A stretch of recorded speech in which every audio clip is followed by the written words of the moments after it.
Alright fuckers, I am back with the Celtic versus Rosenborg Champions League Round 2 second leg qualifying match review. And it's actually taken me quite a while to do this. I was painting my new house, and to be honest, I just wasn't that excited in this tie.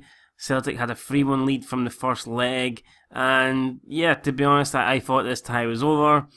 I didn't necessarily think Celtic would win tonight, but I did not really see any way they would be eliminated, and therefore, the urgency to watch this or do a review on this or make a video on this just wasn't really up there.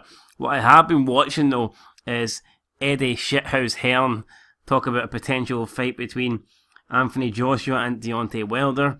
He said he's offered Wilder 15 million and Wilder isn't accepting it. And then Wilder's team saying that they offered Anthony Joshua 50 million and Joshua didn't accept that. Doesn't make much sense to me. Surely if Wilder's offering Joshua 50 million, then he must be, thinking he can get about 50 million himself. I don't know, man. Fucking very strange. Hopefully both of them get knocked out by the Gypsy King, Tyson Fury. But anyway, enough about that. Let's talk about Rosenborg versus Celtic here. I watched the highlights earlier, just before making this video. Well, I say just before, probably about a couple of hours ago. And to be honest, it looked like a very lacklustre game. The chances Celtic created were awful, to be honest. Yeah, I mean, a couple of times they had shots and they were nowhere near. They were awfully wide, man. It was unbelievable. It was like watching a Sunday League team or under 11s team. It was terrible. Late on, Celtic had another chance, a cross, and the Rosenborg defending, I'm not quite sure what they were doing. Cross somehow comes into the box. Nobody meets it, and Scott Sinclair is unmarked right at the back post. And he does I couldn't tell if it was like a first time kind of half volley, or if he just tried to take a touch and it was one of the worst touches I've ever seen in my life. I don't know. It was that bad. He comes in, it looks like he's trying to take a touch, but it ends up looking more like an awful shot. It was fucking weird, man. Celtic didn't really create anything. Rosenborg's best chance came towards the end of the first half. Craig Gordon was forced to make a pretty good save from the Rosenborg attacker's header towards goal, and Craig Gordon did make a good save. Now, you never know, man, if Rosenborg get a goal, if that goes in, if Craig Gordon doesn't make that save, it's 1-0 going into half time, and then Rosenborg only need one more goal to knock Celtic out, and of course, it changes the match big time, but they didn't get it, and it just felt very flat. I mean, Rosenborg seemed to dominate in spells of the game, but they very rarely looked like they were going to score. They had, like I said, did that one opportunity before half time. Craig Gordon made the save. If it goes in, it could change the entire game. It didn't go in, and it ended 0-0. Celtic will definitely need to be better in the away leg, in the next tie, should I say, against AEK Athens. Pat Bonner was quoted tonight saying, if Celtic make it to the group stage after an X round, it'll be a magnificent achievement. I think it'll be a good achievement. I wouldn't really say it'd be a magnificent achievement. I think Celtic should, especially with the new Champions path, I think Celtic should be looking to qualify every time.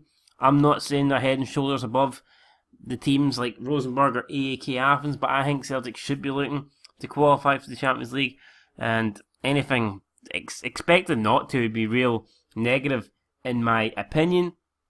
And that's just my thoughts on that, really. So, I mean, not a lot to say. 0-0 draw. Celtic went through. It is what it is.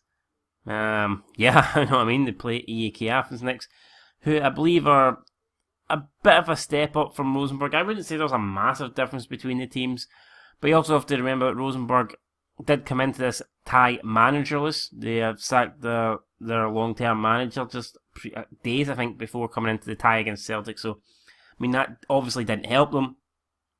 And it will be a lot tougher when Celtic have to play AEK Athens. But I do think Celtic have enough to go through over both legs. And I think they will go through as long as Celtic perform to the level that they can. I believe Celtic will beat AEK Athens over two legs and will advance to the Championship path playoff round. Let me know what you think down below. Nearer the time, I will be doing a preview for the AEK Athens match. But yeah, man, not Not a lot to say about this tie. Fucking boring. Celtic are through. Looking forward to tomorrow. We've got 3 Scottish teams in action. I expect both Rangers and Hibs to go through. Aberdeen, not so much. I mean, they've still got a good chance. They're still in there. I mean, they only need 1 goal and they're in a winning position, but it's going to be very difficult against Burnley at Turf Moor, and I just don't know if they're going to get the job done. I mean, if looking at going into this tie, going into this, this round, if you'd offered me 3 at the 4 Scottish teams getting through, I probably would have taken it. And I think I would still take it at this stage. So there you go, man. Let me know your thoughts down below about this match. Let me know what you think about Celtic and AEK Athens. And if you want to leave your predictions for Aberdeen, Rangers and Hibernian tomorrow, then leave that down below as well. But until next time, been Son of Scotland. Got more painting to do, so less Celtic match reviews and more painting. Might actually paint my bathroom green. I don't know. It's more like a minty green. Fuck it, man. Who knows? If Aberdeen beat Burnley tomorrow, I'll just paint my whole house red. There you go, man. Till next time. Peace.